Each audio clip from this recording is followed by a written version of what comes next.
मेरे भाई के बीच भी थी, लेकिन हालात बदलने में समय नहीं लगता। तो सुनाइए मुझे अपनी आप बीती महाराज सुग्रीव, आपकी कहानी, वाली की कहानी। मुझे बनवास की भेंट देने वाला और कोई नहीं, मेरा अपना भाई है। और किष्किंधा पर छाई उसकी तानाशाही से बचकर ये सारे मेरे बनवास का हिस्सा बने हुए हैं, उस उम्मीद में कि एक दिन अपने खोए साम्राज्य और सम्मान को हम फिर से पा सकेंगे। इस जगत में कुछ लोग ऐसे भी हैं जो दरिंदों से लड़ते लड़ते खुद दरिंदे बन जाते हैं। ये तब की बात है जब वानर साम्राज्य की पीठ में राक्षस मायावी ने अपने पंजे गड़ाए, और पंजे के हर नाखून पर लगा किसी राजा का खून जो सूखा भी नहीं था, लेकिन उसके हिंसा की प्यास न बुझी थी न थमी थी। वानरों का सम्राट, मेरा भाई, महाबलधारी वाली। घमासान युद्ध जो था मायावी और वाली के बीच। यदि वाली हारता तो मायावी राक्षस उसकी प्रजा को खा जाता। वाली ने की चुनौती स्वीकार। वो किसी भी हाल में अपनी प्रजा को मायावी का शिकार होने से रोकना चाहता था। फिर क्या हुआ महाराज? युद्ध, एक ऐसा महायुद्ध जो न कभी देखा गया न कभी सुना गया। विशाल वृक्षों को मायावी ऐसे उखाड़ता जैसे गुलाब की पंखुड़ियां, और उन्हें मेरा भाई वाली ऐसे झाड़ देता जैसे सूखी घास की पत्तियां। मायावी की फेंकी हर चट्टान वाली की छाती में ऐसे गिर के बिखरती जैसे हल्की बारिश की बेबस बूंदें।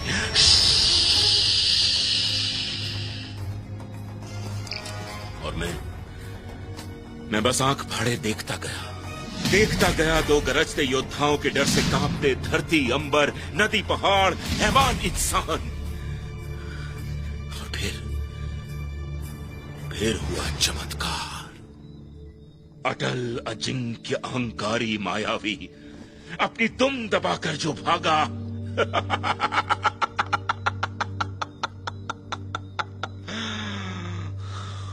भैया और मैंने उसका पीछा किया। वो आगे, हम पीछे, वो फरार, बड़ी रफ्तार। और अंत में धरती के कोने में बसी एक गुफा में जाकर वाली के क्रोध से बचकर वो डरपोक जा छिपा।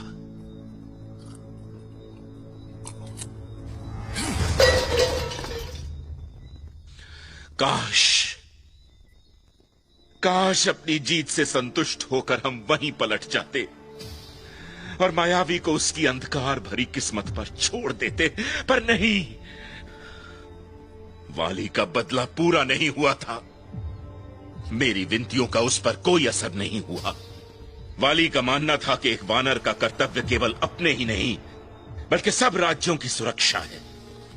इसलिए मायावी के आतंक को जड़ से समाप्त करना पड़ेगा।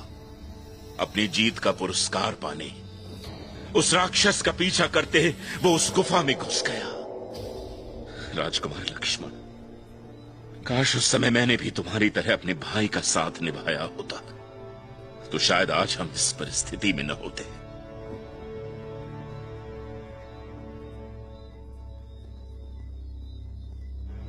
वाली गुफा की गहराइयों में ना जाने कहां गुम हो गया और रह गए महाराज सुग्रीव वाली के आदेश अनुसार गुफा के द्वार पर पहरा देने।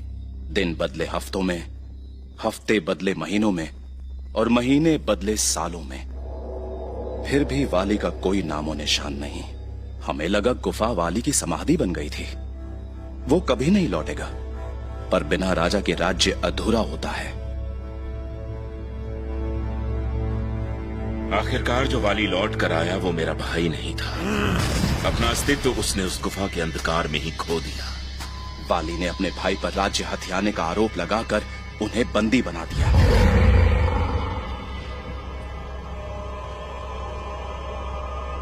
वाली ने अधिकार जमाया अपने मुकुट, अपने सिंहासन पर, और फिर उसने अधिकार जताया उस पर जो इन सबसे अनमोल थी।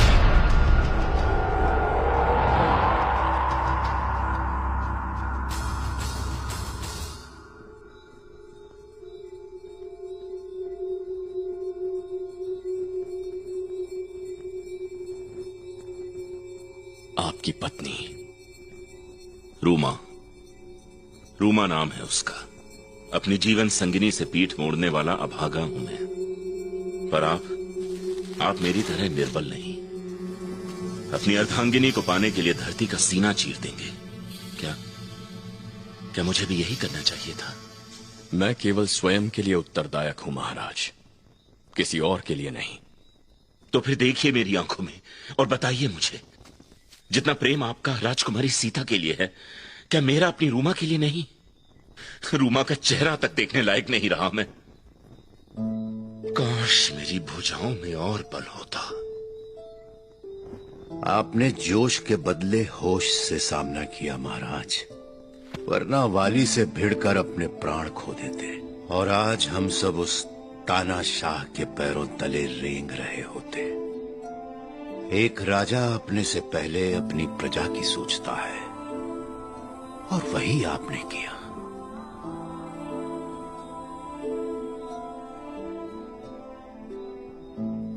श्री राम वाली को मात देकर हमें अपने घर लौटने में सहायता कर सकते हैं।